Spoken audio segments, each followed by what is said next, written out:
गुरुजी साधारण चरण स्पर्श। राधे मेरा नाम आर्यन है और मेरा एक फिलोसफिकल क्वेश्चन था दैट अगर हम लोग सभी चीज़ को देखते हैं तो हम भगवान को मानते हैं और अगर हम भगवान पर श्रद्धा रखते हैं तो हमारी ये इच्छा होती है कि भगवान हमारे भविष्य में हमारा साथ देगा, और यदि ऐसा भविष्य में नहीं होता है तो हमारा विश्वास थोड़ा कम हो जाता है।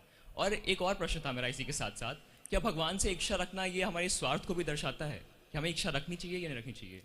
मैं पहले आपके पहले दूसरे प्रश्न का उत्तर देता हूं कि भगवान से हमें कुछ अपेक्षाएं रखनी चाहिए कि नहीं रखनी चाहिए। तो हमारे धर्म में, हमारे ग्रंथों में दो भक्तियों का विशेषता वर्णन किया गया, सकाम भक्ति और निष्काम भक्ति। सकाम भक्ति का मतलब ये, भगवान की हम पूजा पाठ कर रहे हैं, यज्ञ कर रहे हैं, कोई अनुष्ठान कर रहे हैं, कुछ भी कर रहे हैं, लेकिन सकामना के साथ, कोई हमारी कामना है कि हम ये पाठ इसलिए कर रहे हैं कि इसके बदले हमको ये मिल जाए। लोग तपस्या करते थे, बड़ी बड़ी तपस्या करते थे, हजारों हजारों वर्ष तपस्या करते थे। कल हमने ध्रुव जी की कथा सुनाई थी, है ना। तो ध्रुव जी की कथा, ध्रुव जी ने 6 महीने तक तपस्या की थी, अपना घर छोड़ के वन में चले गए थे, वहां तपस्या की थी। काय के लिए की थी? सकाम भाव से। क्या भावना थी? कि मुझे मेरे पिता से बड़ा राज्य चाहिए, ये भावना थी उनकी। तो सकाम भाव से उन्होंने भक्ति की। तो भगवान से कुछ मांगना मेरे विचार से गलत नहीं है। मैं तो आपको एक और सलाह दूंगा बड़ी गजब की, अगर आप कहो तो, बजाय दुनिया के आगे मांगने से तो मेरे ठाकुर से ही मांगना चाहिए। ये दुनिया वाले देते भी नहीं है, 100 प्रकार की बातें भी करते हैं, ऊपर से बहाने बनाते हैं, फिर बुराइयां भी करते हैं। और आपको यकीन हो या न हो, वैसे आपको होगा, आपके पास जो भी कुछ है वो मेरे ठाकुर का दिया हुआ है। आप यकीन मानिए, जिसने बिना मांगे आपको मनुष्य जीवन दे दिया हो, जिसने बिन मांगे आपको इतनी प्यारी सी जींस दे दी हो, जो बढ़िया दोनों पांव फैला के खड़े हो। इस दुनिया में ऐसे भी हैं जिन पे तन ढकने के लिए फटा सा कपड़ा भी नहीं है ढंग का, तुम्हें तो ठाकुर जी ने दिया है। तो बिना मांगे जिसने इतना दे दिया हो, उसी से मांगने में क्या हर्ज है? और मांगना ही चाहिए भाई। एक और एग्जाम्पल अगर मैं दूं, बेटा बाप से नहीं मांगे तो किससे मांगे? यू आर माई फादर, मुझे जो चाहिएगा मैं आपसे कहूंगा, और इसके बदले में शायद मुझे कुछ करना भी ना पड़े, पर मैं आप ही से कहूंगा।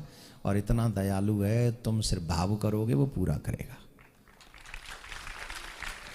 ये तो हो गया तुम्हारे पहले प्रश्न का उत्तर कि मांगना चाहिए या नहीं। तो मेरा उत्तर क्या है? इसी से मांगो और किसी से मत मांगो। दूसरा, हम एक विश्वास के साथ भगवान की पूजा करते हैं, ये आशा रखते हैं कि भगवान से हम जो मांग रहे हैं या जो कर्म कर रहे हैं, विपत्ति पड़ने पर, समय आने पर, वो भगवान हमारी सहायता करेंगे। राइट?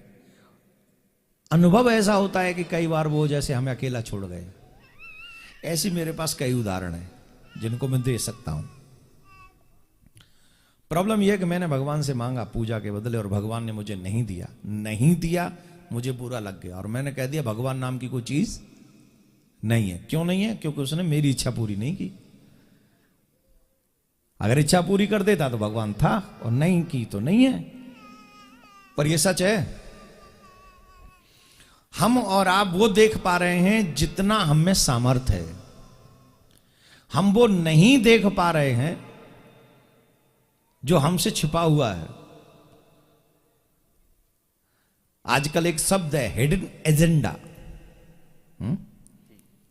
ऐसे ही परमात्मा की बहुत सारे लीलाएं हैं, वो हिडन है, जो हमें, और हिडन मीन्स छुपा हुआ, आपको और हमको नहीं पता कि भगवान क्या कर रहा है।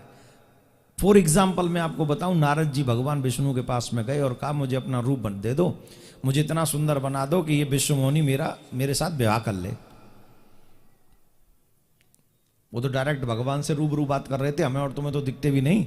वो तो डायरेक्ट भगवान के सामने खड़े थे, बोले अब मुझे अपना रूप दे दो, मुझे उनसे विवाह करना है। तो भगवान बोले इट्स ओके, देता हूं।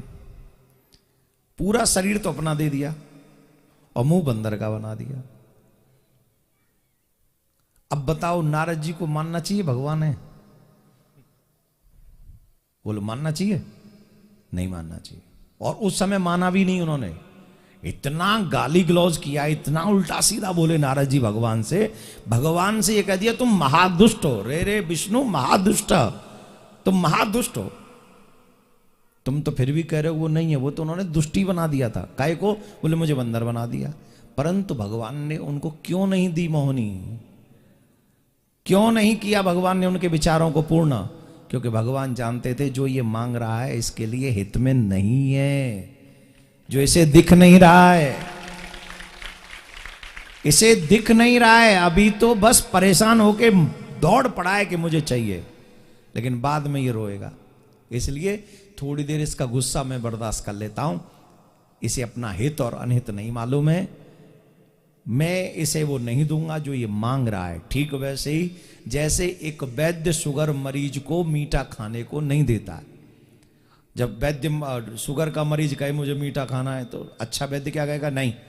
वो वैद्य, वो मरीज क्या कहेगा? डॉक्टर अच्छा नहीं कहेगा कि नहीं? क्यों नहीं कहेगा? क्यों कहेगा? बोले इसलिए कहेगा कि मैं खाना चाहता हूं मीठा और ये मुझे खाने नहीं दे रहा, ये तो बेकार है, डॉक्टर नहीं काम का नहीं है। लेकिन सच ये है कि डॉक्टर वही काम का है, जो गलत चीज मांगे उसे ना दे, वही सच्चा डॉक्टर है। मतलब समझ में आया? जी, इसके जो तुम दूरगामी परिणाम हो सकते हैं। हाँ, हम भविष्य नहीं देख पाते। जो हमें नहीं दिख रहा, जो हम मांग रहे हैं, जो वो नहीं दे रहा है, वो शायद आगे जाके हमारे हित में नहीं है, इसलिए ठाकुर जी हमको नहीं दे रहे हैं। अब विश्वास के साथ पूजा करते रहो और ये कहते रहो जो मेरे हित में हो, ए नाथ मैं आपका दास हूं, आप वही करते रहना। नारद जी ने यही कहा था, जीवित होए नाथ हित मोरा, करऊ सुबेग दास में, जिसमें मेरा हित हो वही करना। तो यही बात हमको करनी चाहिए। भगवान कभी किसी के साथ बुरा नहीं करते हैं। भगवान तो तुम्हारे कण कण में है, कहां तक बचोगे? एक एक कण में भगवान है, इसलिए विश्वास रखो। राधे राधे।